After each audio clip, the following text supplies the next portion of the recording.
Hey, what's up guys? In this video I'm gonna show you how you can solve this problem. This problem said using the trainer with PyTorch requires accelerate greater than or equal or 0.2001.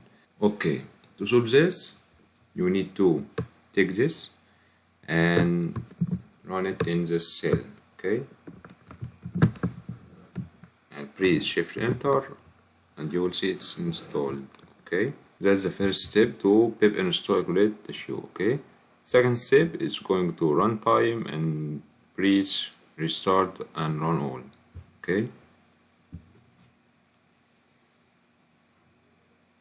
And you need to delete this, okay? And you will see it's solved, okay? And that's all about this video, and if you see its benefit, please give me thumbs up and peace out.